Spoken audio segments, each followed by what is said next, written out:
Welcome to my time machine. The year is 2014. The popular brands are Too Faced, Urban Decay, Tarte. Most of the it brands that we know of currently do not exist yet. There is no Makeup by Mario. There is no Tower 28. Merit, say no. This has become somewhat of a mini series and I have been having so much fun reflecting back on the popular makeup products of years past. So we're gonna do another full face today.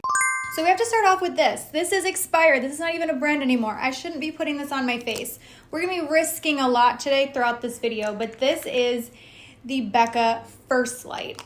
This was very confusing because they also had Becca Backlight, but First Light, I would say was even, the way this is kind of chunky. I should not be putting this on my face, but don't panic. It used to do that. I remember that back in the day because it would be when you have a lotion that you haven't squirted out in a while, and then once you do, there's a little clog at the top. That's what's going on here. Don't panic. These Becca Backlight products, for me, are the equivalent of today's Drunk Elephant drops. The Becca Backlight priming filter walked so that the Drunk Elephant Be Goldy drops could run. We were all about the Becca primers or the Smashbox primers, okay? Smashbox priming water, yeah, that was that girl. But for foundation, the one that I completely forgot about that you reminded me of in the last version was the Hourglass Stick Foundation. Yes, that thing was everywhere. Stick foundations actually had such a moment there and they've really died out. Very few brands are doing stick foundations, but Fenty did just bring one back. But I'm thinking for foundation, we'll go ahead and use this today. This is the BareMinerals Bare Pro 24-Hour Wear. This came out, I believe, in 2017 from what I could find. They actually sent me this recently and I was like, okay, let me try it out. I've only worn it once. I don't know if it's a total favorite, but we're going to apply it with this, because this was the brush of that time. This is the Sigma F80, the flat kabuki brush. I don't like a flat foundation brush like this, but I feel to be historically accurate, this is obligatory. I have to use the Sigma F80 to apply my foundation today. I am really so much more of a sponge girl when it comes to foundation application. If I'm using a brush, it is the BK 109 or 101. Those are the only brushes I really enjoy for applying foundation. But even still, I will typically reach for a sponge. I just find them easier. There's no streaking. But I feel the reason this particular brush became so popular in that era was because it maintains coverage really well because of the density. And this was the time we were obsessed with full coverage. It could not be full enough.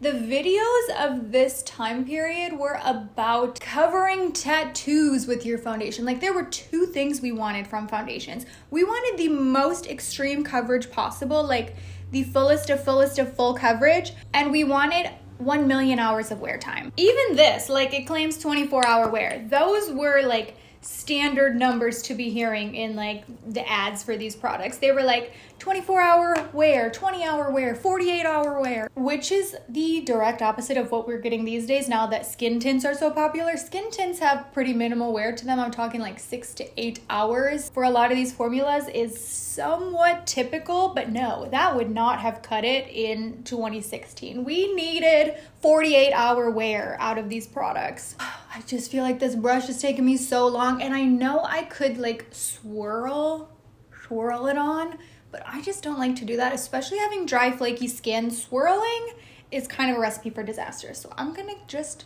keep buffing forever and ever and ever. The other brush, wait, I'm about to unlock a memory right now with two different applicators that we were obsessed with at this time. Okay, the first one, the spoon brushes. Do you remember the spoon brushes? I was looking through a ton of articles for this video. I was watching back best of 2024, best of 2025 videos just to remind myself of the products.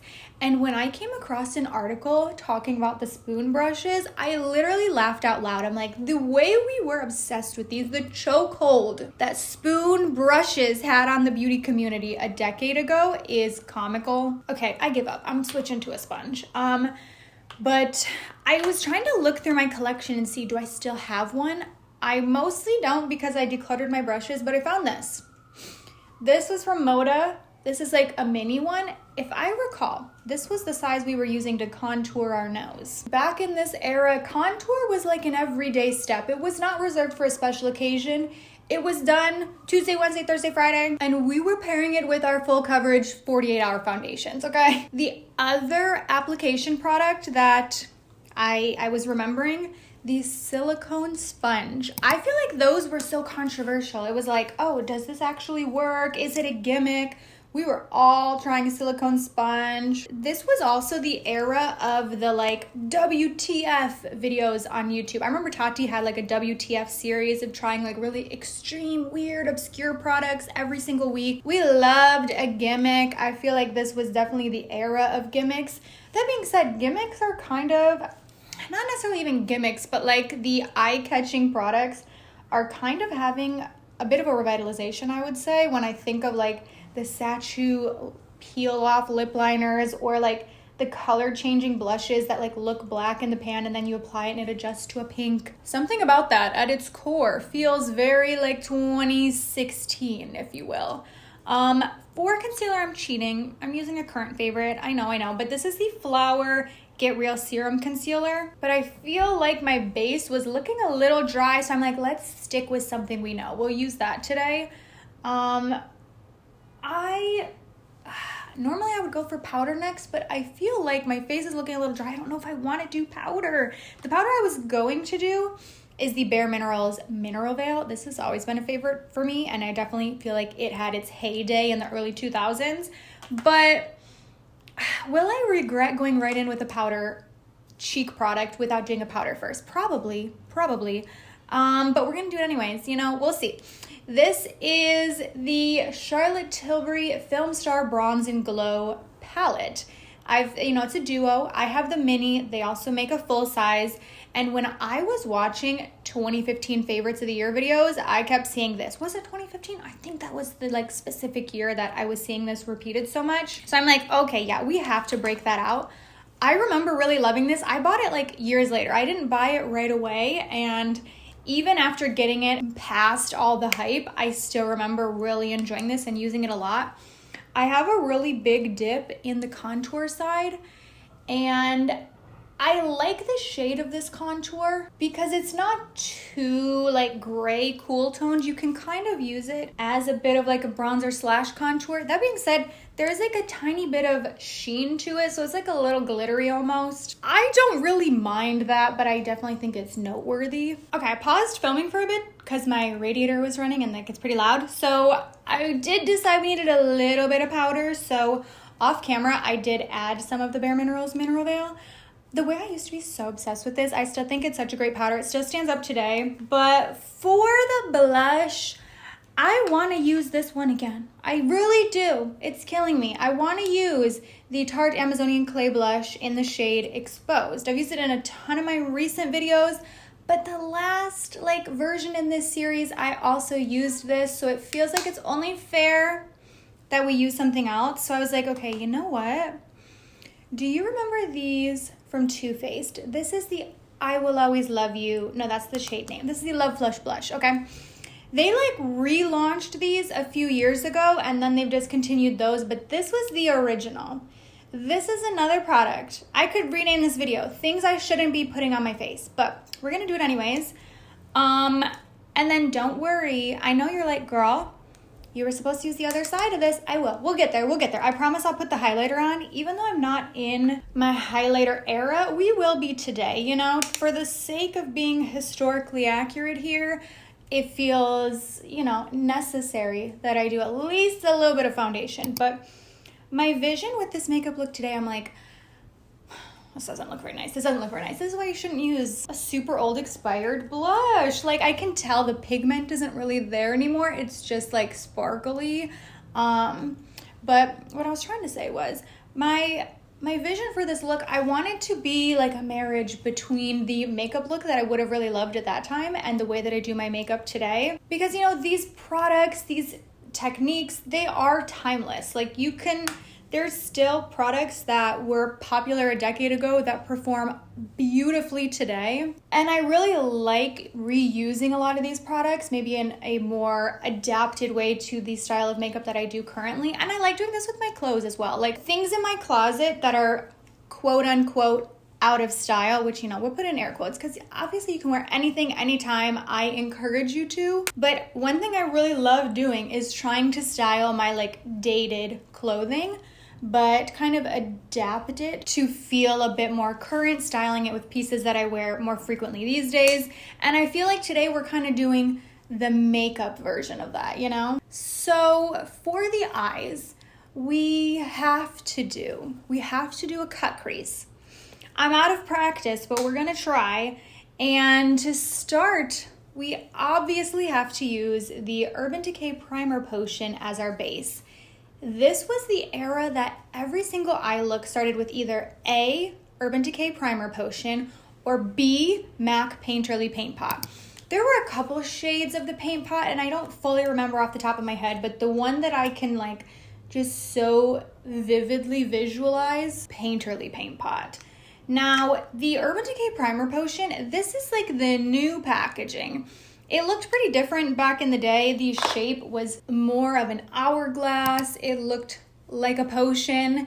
And just the visual of that bottle brings me back. Like, this doesn't necessarily bring me back. This brings me back. And I feel like these days there are plenty of other eyeshadow primers that work similarly for a fraction of the price, but this used to be like that, girl. Now, I was really brainstorming like what eyeshadow palette, and obviously I considered the Naked palettes, the Chocolate Bar palettes, the Tartelette palettes, but you know what else was huge in this era? Individual pans, okay? Like single shadow pans, build your own palettes. In the early 2010s, like we loved a build your own palette. So I'm like, you know what? Let's break these out today. These palettes are full of a bit of everything. I have got lots of ColourPop. I have a couple Makeup Geek shadows in here, not very many though, but I've got Clarity, I've got Divina. Truly, there's probably not anything in any of these palettes that is still for sale. Like these are old. Once again, things I should not be putting on my face, but we're gonna do it. So we're gonna do a cut crease. We'll start off with this brown. And for this makeup look, like I said, these products, these like actual specific shadows are not really for sale anymore, but this look could so easily be recreated with anything that you have. Like this is just a soft brown. So I'm gonna start with that in the crease. I'll tell you what, I am out of practice from doing a cut crease. So we're gonna hope for the best, but I want it to be very different than the cut creases I would have worn in this time. Like I was doing something very bold, very glam, and I kind of want this look today to still incorporate that cut crease technique, but in more of like a soft glam way. So I'm actually visualizing this is an all matte cut crease, which I think can be a little bit harder. There's something about the shimmer in the cut crease that can really camouflage a mistake, but we're going all in. We'll try for a matte look. So I'm just gonna go in with the slightly deeper brown, start building up a bit. Before today, if I had to guess the last time I did a cut crease on my eyes, it's been years. For sure, like it has been years, but this time was all about a cut crease, about a halo eye. Like you could not do an eyeshadow look without doing that like second step of having to reapply a concealer and like carve out whether it was just the center of the eye, whether it was the whole eye. Like we were obsessed with a cut crease. And this again was not like a special occasion look. Like I remember just going to the grocery store in like a bright yellow and green cut crease on a Tuesday. And honestly, I'm kind of excited to bring that back today. Like what a fun era of makeup this was. Granted, you're like, Kelly, girl, you are doing a brown matte cut crease. Be real. All right, I'm going in. We're gonna take the new Fenty concealer for this, because it's like one of the lighter ones that I have. I definitely cannot talk during this, okay? Everybody hold your breath, wish me luck. Okay, and I'm just gonna take my finger and like tap the edge out a little bit so we get a softer blend. I'm a little rusty, but it's not bad. Now the difficult part is getting the other eye to match. Like this eye is my good eye. It will always look nice. but my eyes are slightly different shapes. The thing I used to do back in the day was I would put it on and then like look up and it would create a perfect stamp. But it's just a little bit tough when my eyes are like slightly different shape. It ends up making one higher than the other, so I'm trying to freehand this here. As anticipated, one eye looks way better than the other, but I'm just gonna try to sharpen this up a bit with an angled brush and more of the brown we started with. I'm gonna take a little bit of this like lighter shade to be the cut crease tone. Now, I wanted to do this very light shade so we would have contrast, because if I were to choose really anything deeper than this, you wouldn't really have the effect of the cut crease. It's just kind of gonna blur together, which is pretty too, but just not the look I'm going for. This like style of makeup look definitely takes me a lot longer than the eyeshadow that I wear today. It's not a throwback, but I did use my Fenty Fly Liner in Big Truffle because I wanted to do a brown eyeliner to match the brown mascara that we're gonna use. Okay, so hear me out. The mascara of this time was the Too Faced Better Than Sex mascara, okay? Oh my gosh.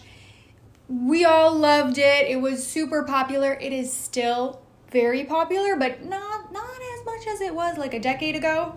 But they have recently, somewhat recently, launched a brown version, and I decided I needed it for this video so that we could do, again, an updated version of these products for 2024. So we'll use the brown, even though back then it was all about the black shade. They didn't have the brown yet. And I'm on the hunt to find like the best chocolatey brown mascara. And I've used this one other time, and I just don't know if it's quite as brown as I want. I really thought this was gonna be the answer. I thought this was gonna be the one that really pulled the perfect rich brown shade that I'm after, but I still wish it was just a little bit lighter. I will say though, this mascara is just so expensive when there are a lot of other great ones, and I feel like, again, a decade ago it was super popular, but there are so many mascaras that are a third of the price of this that are better. Like, I just remember having a lot of smudging with the original formula. The lips, obviously, we have to do a liquid lipstick. Liquid lipsticks were all the rage in this era, of course. Actually, before we do a liquid lipstick, let's put on our setting spray. This is the Urban Decay All Nighter Setting Spray. I like never wear setting spray anymore, but this used to be the go-to, and I feel like we used to really love setting spray. I don't know, unless I'm having a super duper long day and I don't even when I am, I still don't use setting spray that often. Maybe a bit more in the summer, but it's funny, I used to need setting spray, like could not complete a look without it, and now I just don't reach for it nearly as often. But I think another reason setting sprays were so big in this time was that we were using so many powders, so we needed like the liquid to liven the skin back up. But for lips, we've got to use a liquid lipstick, obviously.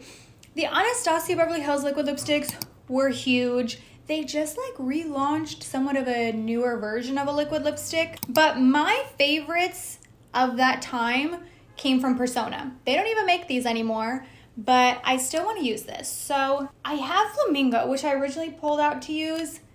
Or should I use the red? No, I think I'm gonna use Flamingo. I don't know about this. I actually don't think I like this shade. I used to love this. I don't love this makeup look. It could be that I'm a little bit out of practice of doing like 2016 makeup. This was a very fun, nostalgic throwback. I hope you enjoyed this. I'll leave the other two linked down below. Thank you so much for watching, and I will see you in my next one. Bye.